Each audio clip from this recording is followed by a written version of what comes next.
Hello, Chloe. How are you? Hi, everyone. It's Julie here from Thermo Kitchen. Oops, there goes the dog. So I just wanted to show you my little garden.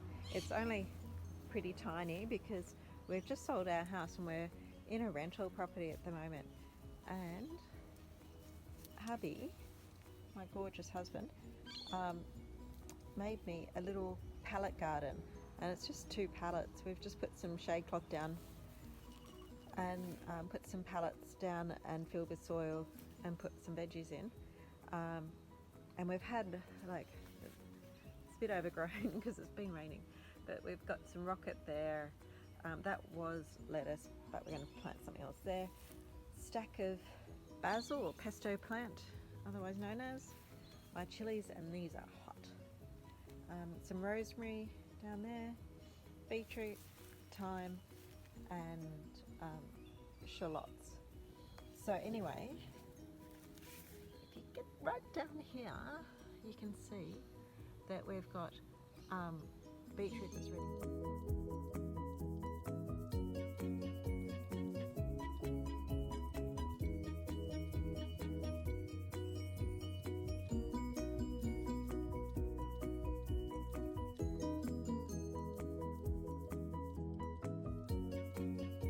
Today I've been down into the garden and I've collected these beetroot.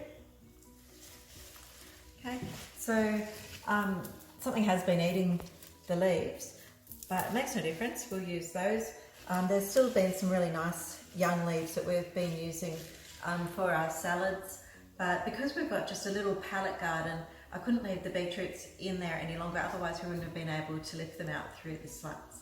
So what I want to do today is to show you how to preserve your own beetroot using the Thermomix and my nan's recipe.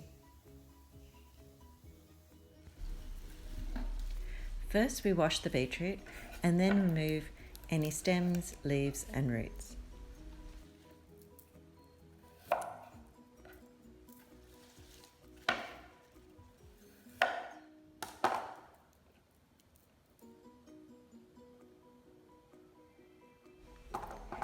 Any smaller beetroot can go straight into the internal steam basket. Larger beets are best chopped in either half or quarters.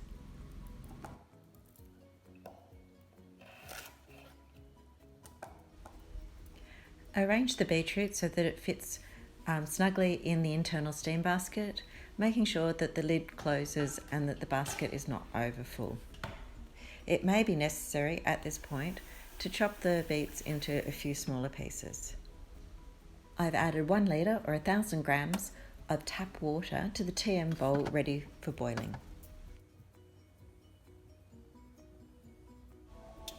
Set the Thermomix for 35 minutes, Varoma temperature and speed 4. You may need to test the beetroot at the end of this period to check to see whether they're cooked through. The cooking time will depend on the size of the beetroot.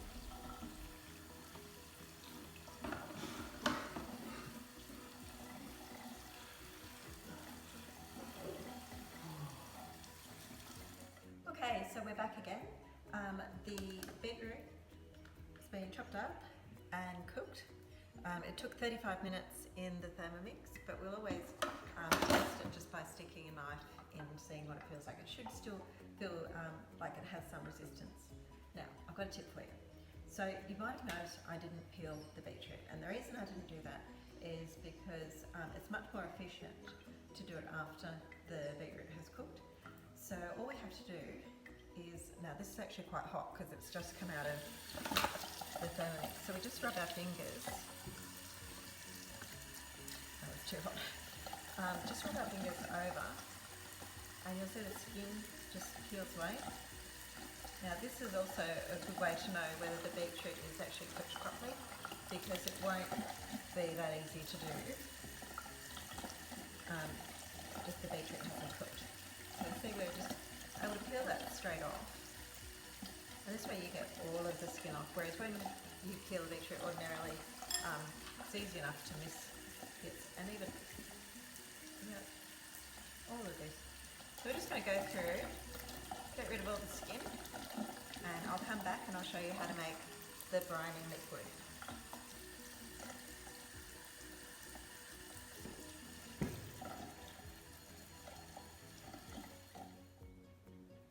Once we've cooked the beetroot, we want to make the brine so that the beetroot is preserved. So we're going to add 1 cup or 250 grams of water, 500 grams of white vinegar,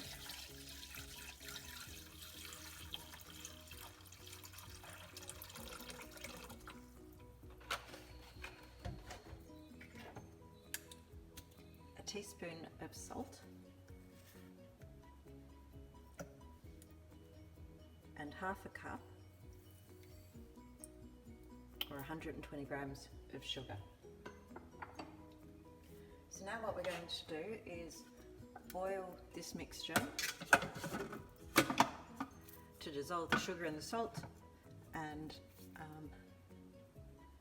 heat it all. So putting this on for 6 minutes at Varoma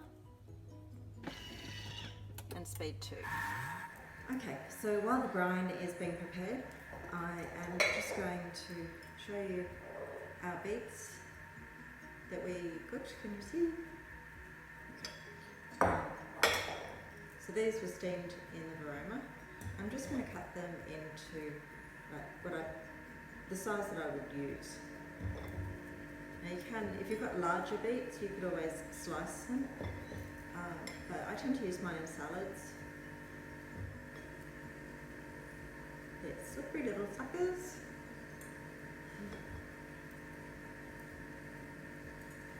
So I can hear that now, that's actually boiling. So we only need it to boil for about a minute.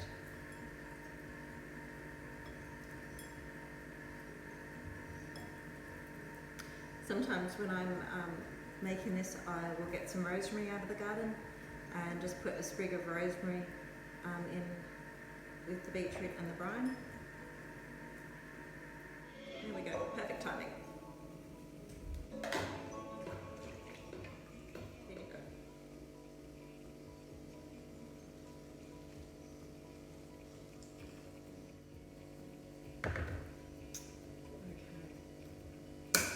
Okay, so there we have it, our preserved or pickled beetroot. It's a really, really simple way to use up any excess beetroots out of your garden, and this will keep for ages. Now, if you did want to keep it in the cupboard, you would need to sterilise the jars, which I haven't done here. I didn't feel the need, I've only got a small amount of beetroot that I'm preserving. Okay, thanks for watching, and don't forget to subscribe to the YouTube channel and join me on Thermo Kitchen group or Thermo Kitchen page, or just come along and have a look at the recipes on the website.